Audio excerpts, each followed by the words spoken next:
त्राहिमाम त्राहिमाम त्राहिमाम। हे राजा लक्ष्मण, ये भरत की सी आवाज सुनाई दे रही है, हमें आगे चल करके देखना चाहिए। त्राहिमाम त्राहिमाम त्राहिमाम। हे रघुनंदन रघुकुल भूषण रघुपति रघुनायक रघुराई छोटे आरत शरणागत को गई है यह बड़े भाई। माता से जो अन्याय हुआ उसका है पश्चाताप उन्हें खाए जाता है दिन पर दिन वह पाप और संताप उन्हें फल मिला पाप का पुण्य देखिए नंग हुआ काला उस पाप काली माँ के कारण मुखड़े का रंग हुआ काला। हे भ्राता अब उनके जन्म सुधारने का साधन यदि कुछ हो सकता है तो यही कि श्री करुणानिधि का करुणा जल मल धो सकता है। जो ज्येष्ठ अवध के राजा है वे चले अवध का राज करे। शत्रुघ्न सहित हम दो भाई वन में रहने का काज करे। जैसे भी हो लौटिए अवध है इतनी टेर भिखारी की। ठाकुर जी के मंदिर तक ही होती है दौड़ पुजारी की। कहाँ करवा दिए आगे जाना। बोलो हे भ्राता, हे भ्राता, हे भ्राता, तुम इस तरह से व्याकुल व्यथित, तुम इस तरह से व्याकुल किस तरह हो रहे हो? और ये माताओं की दुर्दशा कैसे? हाँ हे भाई भरत, हमें बतलाइए। आप बताओ। हे रामलाल जी, आपके वन गमन के बाद महाराज को बड़ी पीड़ा हुई। उनका मन आपके अंदर इस तरह से फंसा हुआ था कि सुमंत जैसे ही लौटा महाराज स्वर्ग सिधार गए। हाँ पिता, हाँ पिता, हे पिता, आपने ये क्या किया? मुझे अकेला छोड़कर चले गए। मैं आपके बिना नहीं रह सकता पिताजी। हाँ पिता, हाँ पिता, तुम तो स्वर्ग सिधारे, हम जिए अब किसके सहारे। हाँ पिता, हाँ पिता, तुम तो स्वर्ग सिधारे, हम जिए अब किसके सहारे। गम के तूफान, गम के तूफान उठते हैं काले, आज दुनिया से भगवान उठा ले। कैसे रोते, कैसे रोते गगन बीच तारे, हम जिए अब किसके सहारे। हे महाराज के प्रति ऐसा विलाप शोभा नहीं देता। महाराज दशरथ चक्रवर्ती सम्राट थे। आप धैर्य धारण कीजिए। सुख दुख जगत में जीवों को खुश करते और रुलाते हैं। आकाश पर बादल आते हैं, आकर के विलीन हो जाते हैं। ये संसार ऐसा ही है, इसमें सुख और दुख का जोड़ा है। आपको इस तरह विलाप करना महाराज के लिए शोभा नहीं देता।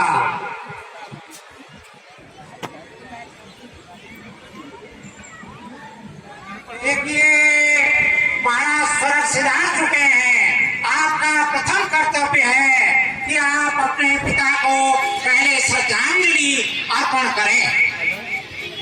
जो आज्ञा गुरुदेव, मैं ऐसा ही करूंगा।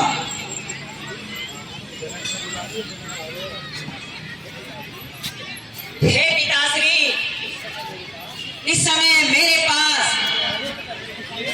अर्पण करने के लिए कुछ नहीं है। केवल इस समय इन गुरु के फल मेरे पास उपस्थित हैं। आप इन्हें स्वीकार कीजिए।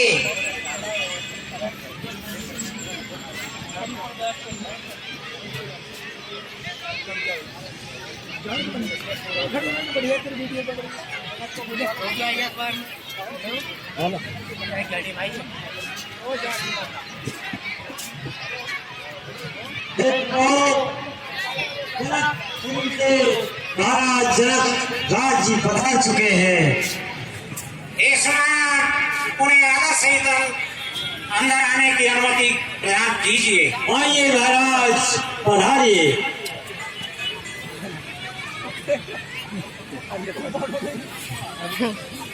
पिताजी के चरणों में प्रणाम स्वीकार हो।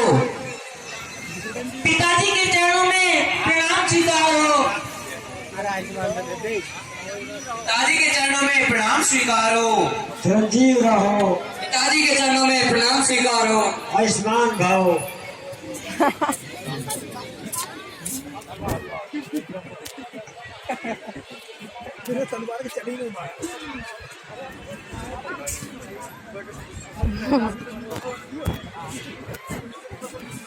जनक से मारी तो तलवार ही है। रामलाल जी की महाराज के स्वर्ग सिधाने के बाद भरत ने राज सिंहासन के लिए बिल्कुल मना कर दिया है। अतः राज सिंहासन खाली तो रह नहीं सकता इतने समय। आप भरत से अनुनय विनय करके और राज सिंहासन के लिए इनको तैयार कीजिए।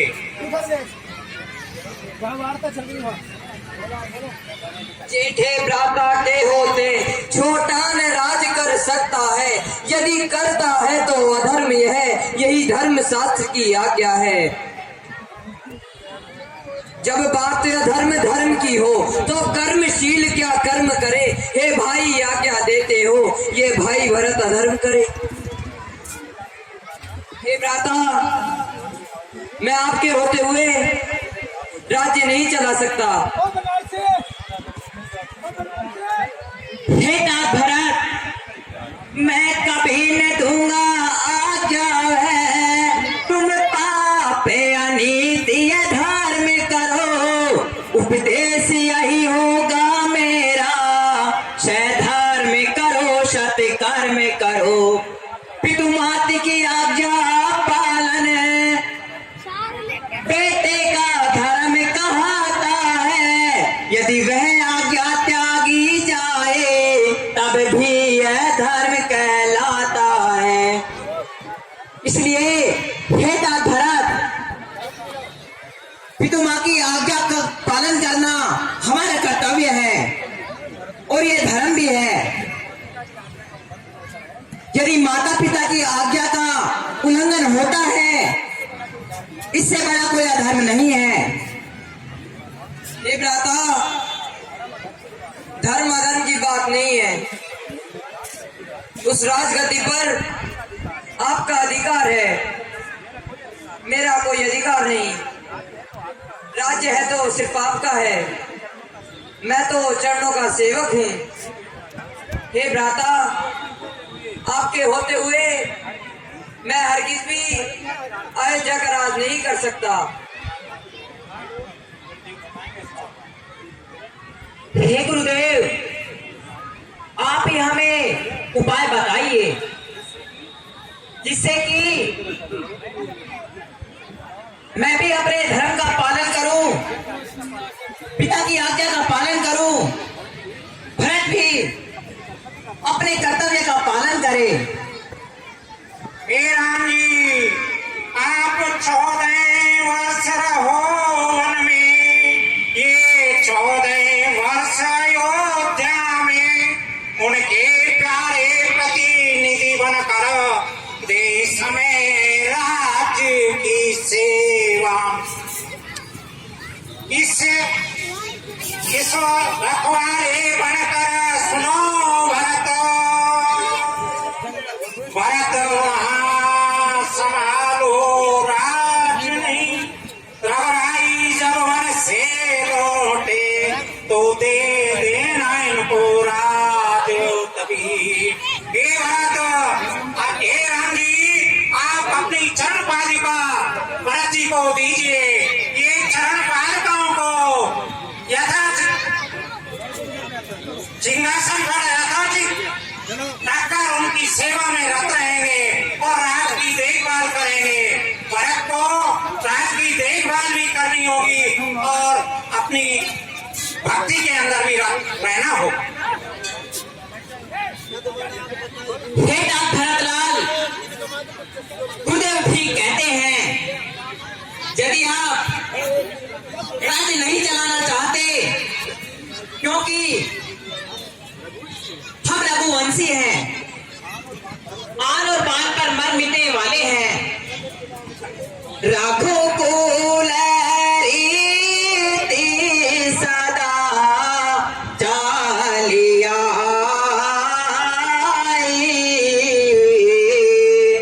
प्राण जाय पर वचन जाय।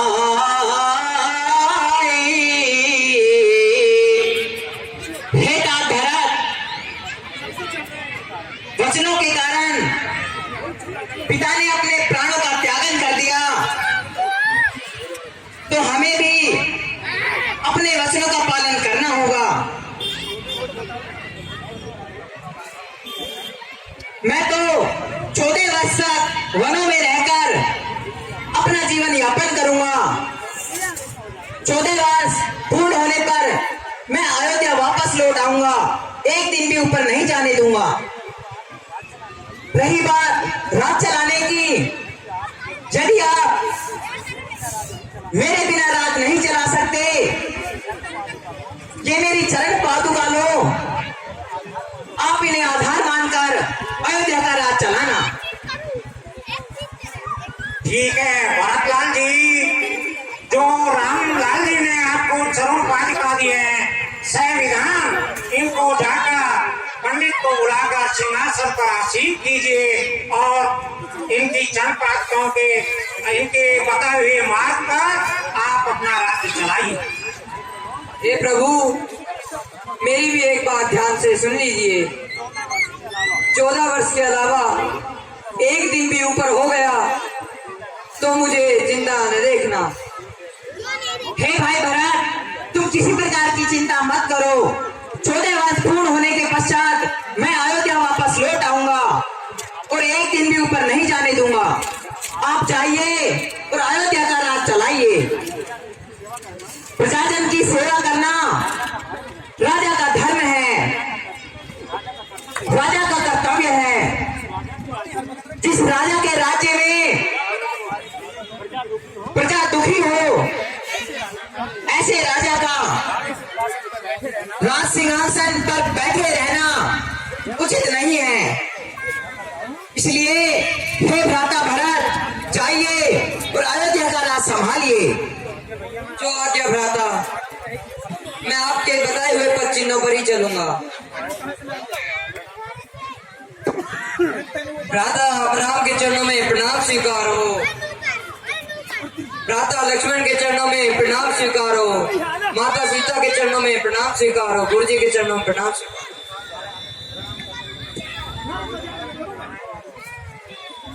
गुरुदेव के चरणों में प्रणाम स्वीकार हो। गुरुदेव के चरणों में प्रणाम स्वीकार हो। गुरुदेव के चरणों में प्रणाम स्वीकार हो। यशस्वी भव। माताओं के चरणों में प्रणाम स्वीकार हो। चरणों में प्रणाम स्वीकार हो।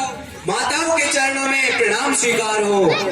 इस प्रकार से भरत चित्रकूट में भगवान राम को अयोध्या